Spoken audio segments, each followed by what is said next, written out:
이 이야기는 역사적 분위기를 바탕으로 창작된 허구의 서사입니다. 등장인물과 사건은 실제와 무관하며 특정 역사 기록이나 작품을 재구성하지 않았습니다. 핏빛 노을이 산맥을 가르며 내려앉던 날, 형제는 서로를 향해 칼을 겨눴다. 바람은 멈췄고 병사들의 숨소리마저 얼어붙었다. 어린 시절 같은 스승 아래에서 검을 배웠던 두 사람. 그러나 지금 그들의 눈에는 더 이상 형제가 아닌 적의 그림자만이 비쳤다. 먼저 칼을 든 쪽은 동생이었다. 떨리는 손끝이 아니라 이미 결심이 끝난 자의 침묵이 그를 감싸고 있었다. 형은 아무 말도 하지 않았다. 다만 한 발짝 앞으로 나서며 검을 세웠다. 그리고 전장이 갈라지듯 두 형제의 운명도 갈라지기 시작했다. 10년 전 북방의 변경은 끝없는 전쟁 속에 잠겨 있었다. 황실의 권위는 무너지고 각지의 군벌들은 깃발을 세우며 스스로 왕이 되려 했다. 그 혼란 속에서 형제는 이름 없는 장수로 전장을 떠돌았다. 형은 냉정했고 동생은 불같았다. 그러나 둘은 서로의 부족함을 채우며 작은 부대를 이끌어 승리를 거듭했다. 사람들은 그들을 쌍검의 형제라 불렀고 전장에서는 두 사람의 깃발이 나타나는 순간 병사들의 사기가 치솟았다. 그러나 승리가 쌓일수록 주변의 시선도 달라졌다. 형은 점점 더 많은 병사들을 모으며 세력을 키웠고 동생은 형의 뒤를 따르며 전장을 누볐다. 어느 날 밤 동생은 천막 밖에서 수군거리는 장수들의 대화를 듣게 된다. 장군이 왕이 된다면 동생은 필요 없겠지. 그 말은 농담처럼 흘러갔지만 동생의 가슴에는 깊은 균열이 남았다. 그날 이후 동생의 시선은 달라졌다. 형의 명령 하나, 눈빛 하나가 의심으로 변했다. 그리고 얼마 지나지 않아 황실에서 사자가 도착한다. 밀봉된 칙서에는 단 하나의 문장이 적혀 있었다. 형제 중 한 명만이 천하를 다스릴 자격이 있다. 동생은 그 문장을 읽고 긴 침묵에 빠졌다. 그날 밤 그는 홀로 검을 갈았다. 금속이 갈리는 소리가 어둠 속에서 길게 울려 퍼졌다. 그리고 새벽이 밝아올 때 동생은 이미 결정을 내린 뒤였다. 핏빛 노을 아래 다시 마주선 형제. 먼저 움직인 것은 동생의 발이었다. 모래가 튀고 칼끝이 번쩍였다. 형은 그 순간 깨달았다. 이 싸움은 단순한 배신이 아니라 오래전부터 시작된 운명의 결말이라는 것을. 그리고 두 개의 검이 처음으로 서로를 향해 부딪히려는 순간 전장의 먼지 속에서 또 다른 군대의 깃발이 모습을 드러냈다. 형제의 싸움은 누군가에게 이용되고 있었다. 형제의 검이 맞부딪히기 직전 북쪽 능선 위로 검은 깃발이 일제히 솟아올랐다. 전장의 공기가 순간적으로 뒤틀렸다.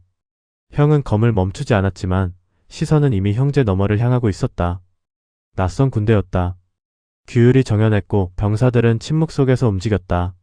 무엇보다 그들의 깃발에는 아무 문장도 없었다. 이름 없는 군대. 그러나 그 존재감은 오래전부터 이 전장을 지켜본 자들처럼 익숙한 공포를 풍기고 있었다. 동생의 검이 형의 어깨를 스치며 지나갔다. 갑옷이 찢어지고 피가 번졌다. 형은 물러서지 않았다. 대신 한 발 앞으로 들어가 동생의 칼을 밀어냈다. 두 사람의 거리는 숨결이 닿을 만큼 가까워졌다. 형이 낮게 말했다. 이 싸움 지금이 아니다. 하지만 동생의 눈은 흔들리지 않았다. 이미 돌아갈 길을 스스로 끊어버린 사람의 눈이었다. 그 순간 북쪽 군대의 북소리가 울렸다. 둔중한 울림이 전장을 덮었다. 검은 갑옷의 기병들이 능선을 타고 내려오기 시작했다. 그들은 형제의 군대를 향해 곧장 돌진하지 않았다. 대신 반원을 그리며 포위를 시작했다. 마치 두 형제의 싸움이 끝나기를 기다리는 사냥꾼처럼 움직였다. 형은 뒤늦게 상황을 읽었다. 누군가가 형제의 균열을 알고 있었다. 그리고 이 전장을 통째로 삼키기 위해 기다리고 있었던 것이다.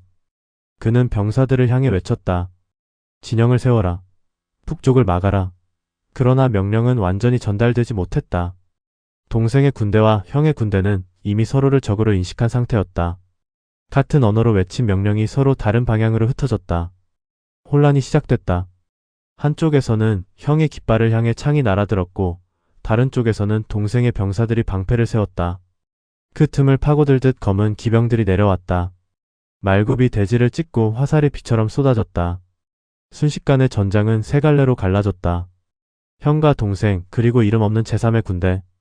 동생은 뒤늦게 이를 깨달았다. 하지만 이미 늦었다. 그의 병사들이 먼저 공격을 시작했고 형의 병사들도 물러서지 않았다. 피가 흐르기 시작하면 전쟁은 멈추지 않는다. 동생은 이를 악물었다. 자신이 만든 균열이 누군가에게 이용되고 있다는 사실이 분명해졌지만 지금은 검을 거둘 수 없었다. 물러서는 순간 모든 병사들이 무너질 것이다. 형은 더 빠르게 움직였다. 그는 직접 말을 타고 전장의 중앙으로 들어갔다. 깃발을 낮추고 외쳤다. 멈춰라. 적은 저쪽이다. 그러나 이미 서로를 향해 휘둘러진 칼은 멈추지 않았다. 그때 검은 기병의 선두가 모습을 드러냈다. 다른 병사들과 달리 붉은 망토를 두른 장수였다. 그는 전장을 둘러보며 천천히 검을 뽑았다. 마치 모든 상황이 계획대로 흘러가고 있다는 듯한 여유였다. 붉은 망토의 장수는 손을 들어 올렸다. 그 순간 검은 군대의 화살 부대가 일제히 방향을 바꿨다. 형과 동생의 군대를 가리지 않고 퍼부었다. 비명이 연달아 터졌다. 형의 오른쪽 진영이 무너졌고 동생의 좌익도 흔들렸다. 전장은 순식간에 공포로 가득 찼다. 동생은 이를 악물고 형을 바라봤다. 둘 사이에는 여전히 적의 공기가 남아 있었지만 지금 싸운다면 둘 다 끝이라는 것을 알고 있었다. 형도 마찬가지였다. 잠깐의 침묵. 그 짧은 순간 두 사람의 눈빛이 다시 한번 맞닿았다. 어린 시절 같은 검을 들고 웃던 기억이 스쳐 지나갔다. 형이 먼저 검을 거두었다. 그리고 등을 보이며 북쪽 군대를 향해 달렸다. 그 선택은 목숨을 내놓는 행동이었다. 등을 보이는 순간 동생이 칼을 찌를 수도 있었다. 그러나 동생은 움직이지 않았다. 대신 형의 뒤를 따라 말을 몰았다. 두 형제는 다시 같은 방향으로 달리고 있었다. 그 모습을 본 병사들이 잠시 멈칫했다. 그리고 누군가 외쳤다. 장군이 함께 간다. 혼란 속에서 병사들의 시선이 북쪽으로 모였다. 하지만 그때 붉은 망토의 장수가 미소를 지었다. 마치 이 장면까지 예상했다는 듯했다. 그는 조용히 손을 내렸다. 그와 동시에 검은 군대의 뒤편에서 또 다른 깃발이 올라왔다. 이전보다 더 거대한 병력이었다. 형제의 군대가 합쳐져도 막기 어려운 숫자였다. 형은 그 깃발을 보고 얼굴이 굳었다. 이건 단순한 기습이 아니었다. 오래전부터 준비된 포위였다. 누군가가 형제의 분열을 기다리며 모든 병력을 이곳에 숨겨둔 것이다. 동생이 낮게 말했다. 형, 우릴 노린 거다. 형은 짧게 대답했다. 아니다. 잠시 뒤 그는 다시 말했다. 우릴 서로 싸우게 만든 뒤 천하를 비우려는 거다. 북소리가 다시 울렸다. 이번에는 사방에서 들려왔다.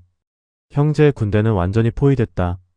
그리고 붉은 망토의 장수가 천천히 말을 몰고 앞으로 나왔다. 그는 두 형제를 번갈아 바라보며 말했다. 이제야 서로 같은 방향을 보게 되었군. 그 말이 끝나는 순간 검은 군대 전체가 동시에 움직이기 시작했다. 형제의 검은 아직 서로의 피를 묻히지 않았다. 하지만 다음 순간 둘은 함께 살아남기 위해 싸워야 했다. 그리고 이 전쟁의 배후가 누구인지 곧 드러나기 시작했다. 북소리는 점점 가까워졌다. 사방에서 좁혀오는 검은 군대는 마치 거대한 그물처럼 형제의 병력을 압박했다. 형은 빠르게 지형을 살폈다. 좌측은 절벽, 우측은 얕은 구름, 뒤는 이미 막혀 있었다. 남은 길은 단 하나, 정면 돌파뿐이었다. 그러나 정면에는 붉은 망토의 장수가 이끄는 정예 기병이 기다리고 있었다. 무모한 선택이었다. 하지만 멈추면 전멸이었다. 형이 칼을 들어 올렸다. 병사들의 시선이 그에게 모였다. 돌파한다. 짧은 한마디였다. 동생이 곧바로 말을 몰아 형 옆에 섰다. 두 사람은 말없이 서로를 바라봤다. 불과 조금 전까지 서로를 배려했던 눈빛이었지만 이제는 같은 방향을 향하고 있었다. 동생이 낮게 말했다. 아픈 내가 연다. 형이 고개를 저었다. 아니다. 내 병력을 좌익으로 돌려라. 빈틈이 생기면 내가 찢는다. 동생의 눈이 잠시 흔들렸다. 그러나 이내 고개를 끄덕였다. 다시 전장의 형제가 되어가고 있었다. 형의 군대가 방패를 세우며 전진했다. 화살이 빗발쳤다. 방패 위로 쇠붙이 부딪히는 소리가 이어졌다. 그 틈을 타 동생의 기병이 좌측으로 크게 돌아 움직였다. 먼지가 일어났고 검은 군대의 시선이 잠시 분산됐다. 바로 그 순간 형이 외쳤다. 지금이다. 중앙의 보병들이 돌진했다. 창끝이 앞으로 쏠리고 병사들의 함성이 터졌다. 검은 군대도 즉시 대응했다. 양측의 병력이 충돌하며 거대한 파도가 부딪히듯 흔들렸다. 창이 부러지고 말이 넘어지고 갑옷이 갈라졌다. 형은 말 위에서 검을 크게 휘둘렀다. 한 번의 움직임마다 적이 밀려났다. 그러나 상대는 물러서지 않았다. 오히려 더 촘촘히 포위망을 좁혀왔다.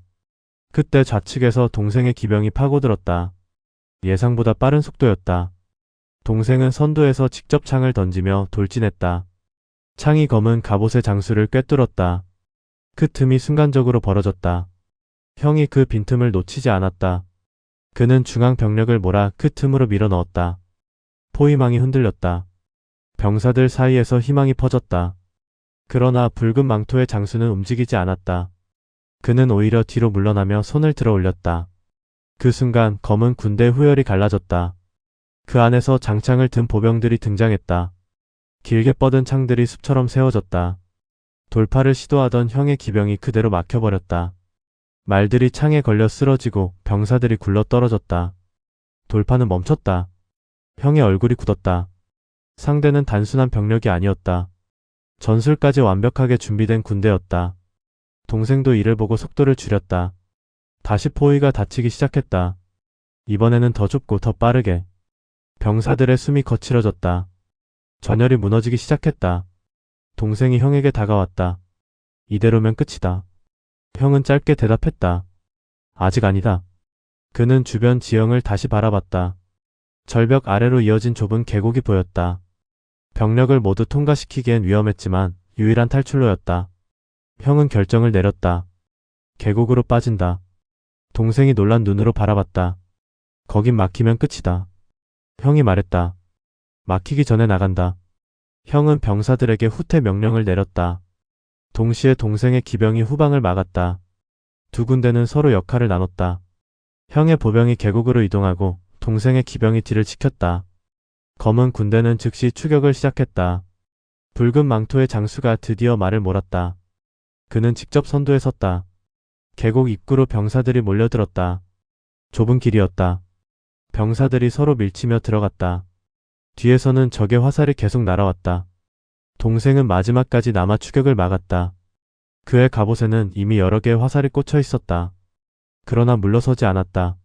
형이 계곡 입구에서 외쳤다. 이제 빠져라. 동생이 마지막으로 적을 밀어낸 뒤 말을 돌렸다. 그 순간 붉은 망토의 장수가 창을 던졌다. 창이 공기를 가르며 날아왔다. 동생의 등을 향해 직선으로 꽂혔다. 형이 눈을 크게 떴다. 그러나 창은 동생이 아니라 동생의 말을 꿰뚫었다. 말이 쓰러지며 동생이 땅으로 떨어졌다.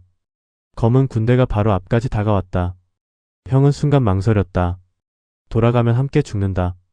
하지만 돌아가지 않으면 동생은 끝이다. 짧은 순간 형이 말을 돌렸다. 병사들이 놀란 눈으로 바라봤다. 형은 혼자 다시 돌진했다. 검은 군대 사이로 파고들며 동생을 향해 달렸다. 붉은 망토의 장수가 그 모습을 보고 미소를 지었다. 마치 이 선택까지 기다렸다는 듯했다. 형의 검이 번쩍이며 적을 베어냈다. 그는 동생에게 다가갔다. 동생이 이를 악물고 일어났다. 형이 손을 내밀었다. 동생은 그 손을 잡고 형의 말 위로 올라탔다. 두 형제가 한 말 위에 올라탄 순간 검은 군대가 사방에서 몰려들었다. 형이 말의 고삐를 잡아당겼다. 말이 계곡 안으로 뛰어들었다. 화살이 뒤를 쫓았다. 몇 발이 갑옷을 스쳤다.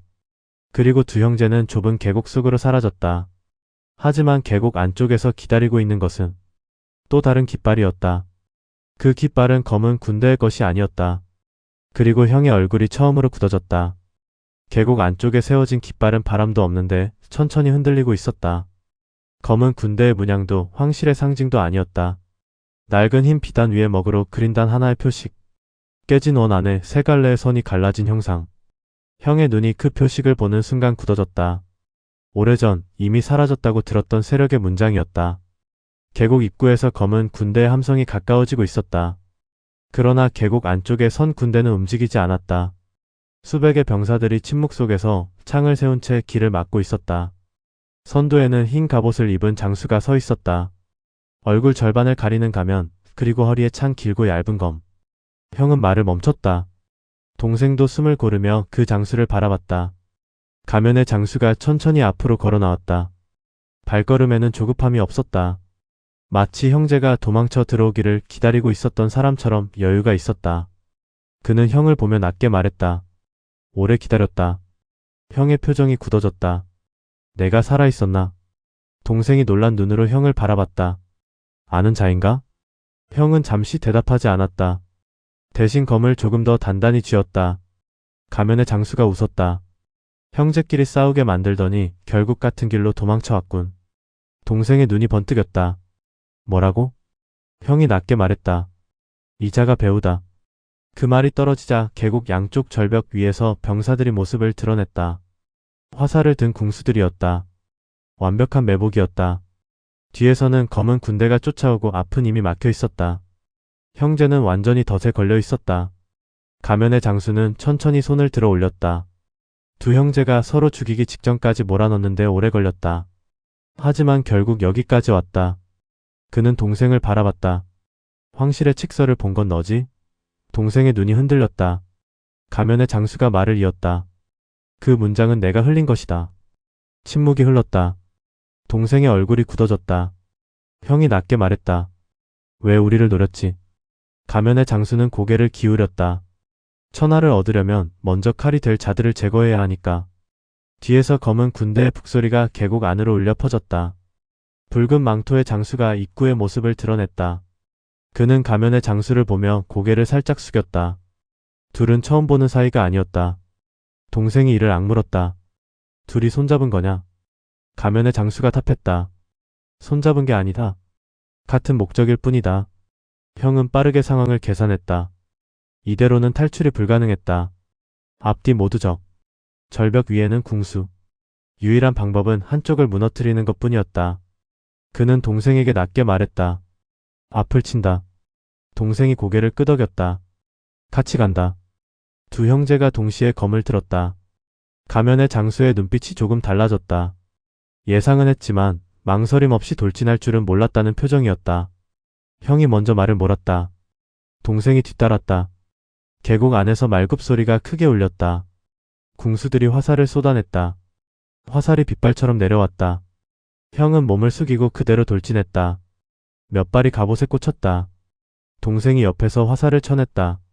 그리고 둘은 그대로 가면의 장수를 향해 파고들었다. 가면의 장수가 검을 뽑았다. 얇지만 길고 번쩍이는 칼날이었다. 형의 검과 부딪히며 금소금이 울렸다. 힘이 아닌 속도의 싸움이었다. 가면의 장수의 검이 번개처럼 움직였다. 형의 어깨가 베었다. 동시에 동생이 측면에서 공격했다. 가면의 장수가 뒤로 물러나며 두 사람의 협공을 피했다. 그 순간 뒤에서 검은 군대가 계곡 안으로 밀려들기 시작했다. 시간이 없었다. 형이 낮게 외쳤다. 지금이다. 동생이 몸을 던졌다. 가면의 장수의 방어를 무너뜨리기 위해 일부러 빈틈을 보였다. 가면의 장수의 검이 동생을 향해 내려왔다. 그 찰나 형의 검이 옆에서 파고들었다. 가면의 장수가 크게 물러났다. 처음으로 거리가 벌어졌다. 그러나 그때 절벽 위에서 새로운 북소리가 울렸다. 모두의 시선이 위로 향했다. 절벽 위 능선에서 또 다른 군대가 모습을 드러냈다. 이전의 검은 군대도 가면의 군대도 아닌 깃발이었다. 황실의 황금 문양. 형의 눈이 크게 뜨였다. 동생도 숨을 멈췄다. 황실의 군대였다. 하지만 그들이 겨누고 있는 방향은 형제와 가면의 장수 그리고 검은 군대 모두였다. 황실의 황금 깃발이 절벽 위에서 바람을 가르며 펼쳐졌다. 계곡 아래에 모여있던 세 세력의 병사들이 동시에 움직임을 멈췄다. 검은 군대도 가면의 군대도 그리고 형제의 병사들까지 모두가 위를 올려다봤다. 절벽 위에는 빽빽한 궁수와 창병들이 늘어서 있었고 중앙에는 금빛 갑옷을 입은 장수가 서 있었다. 태양빛이 갑옷에 반사되어 눈부신 광채가 계곡 아래까지 내려왔다. 형의 얼굴이 굳어졌다. 황실이 직접 왔다. 동생이 낮게 숨을 내쉬었다. 우릴 전부 정리하려는 거군. 가면의 장수도 잠시 침묵했다. 그의 시선이 절벽 위 금빛 장수에게 고정됐다. 두 사람은 서로를 알고 있는 듯했다. 금빛 장수가 손을 들어 올렸다.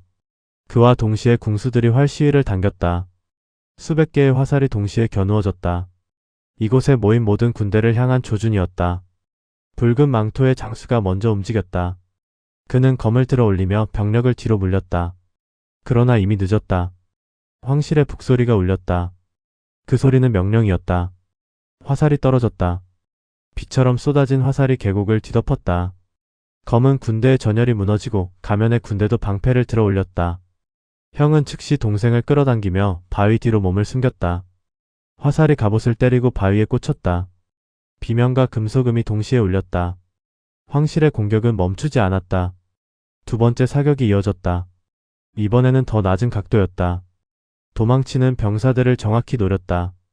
계곡 안은 순식간에 아수라장이 됐다. 검은 군대와 가면의 군대는 서로 싸울 틈도 없이 흩어졌다. 가면의 장수가 형을 향해 외쳤다. 지금 빠지지 않으면 전부 죽는다. 형이 답했다. 출구가 없다. 가면의 장수가 절벽 아래 좁은 틈을 가리켰다. 저쪽이다. 아직 병력이 닿지 않았다. 동생이 이를 악물었다. 저자를 믿을 거냐? 형이 짧게 말했다. 지금은 선택이 없다. 세 사람은 동시에 움직였다. 형제가 앞에 서고 가면의 장수가 뒤를 맡았다. 서로 적이었던 세 사람이 같은 방향으로 달리기 시작했다. 황실의 세 번째 사격이 떨어졌다. 화살이 땅을 뒤집었다. 동생의 어깨에 하나가 꽂혔다. 그는 이를 악물고 달렸다. 절벽 아래 좁은 틈이 가까워졌다. 그러나 그 앞에 금빛 갑옷의 기병이 내려오고 있었다. 황실의 선발대였다. 탈출로가 막히고 있었다. 형이 속도를 높였다. 마지막 돌파였다. 형이 먼저 돌진했다. 금빛 기병과 정면 충돌했다. 검이 번쩍이며 부딪혔다. 황실 병사들은 정예였다. 쉽게 밀리지 않았다. 동생이 옆에서 파고들었다. 가면의 장수도 뒤에서 협공했다. 세 방향의 공격이 동시에 들어갔다. 잠시 균열이 생겼다. 형이 그 틈을 밀어붙였다. 한 명을 베고 두 번째를 밀어냈다. 동생이 말고삐를 잡아 틈을 넓혔다. 가면의 장수가 마지막 병사를 쓰러뜨렸다. 길이 열렸다. 형이 외쳤다. 지금이다. 세 사람과 남은 병사들이 틈으로 빠져나갔다. 계곡 뒤편으로 이어지는 좁은 길이었다. 뒤에서는 황실 군대가 다시 진영을 정비하고 있었다. 시간이 많지 않았다. 모두가 전력으로 달렸다. 잠시 후 계곡을 벗어난 언덕 위에 멈춰섰다. 뒤를 돌아보니 계곡 안은 이미 황실 군대가 완전히 장악하고 있었다. 검은 군대도 가면의 군대도 대부분 무너져 있었다. 살아남은 병력은 극히 적었다. 동생이 숨을 고르며 말했다. 우릴 전부 이용한 거다. 가면의 장수가 조용히 답했다. 황실은 항상 마지막에 움직인다. 형은 멀리 황금 깃발을 바라봤다. 그리고 낮게 말했다. 이제 시작이다. 동생이 형을 바라봤다. 무슨 말이냐? 형이 답했다.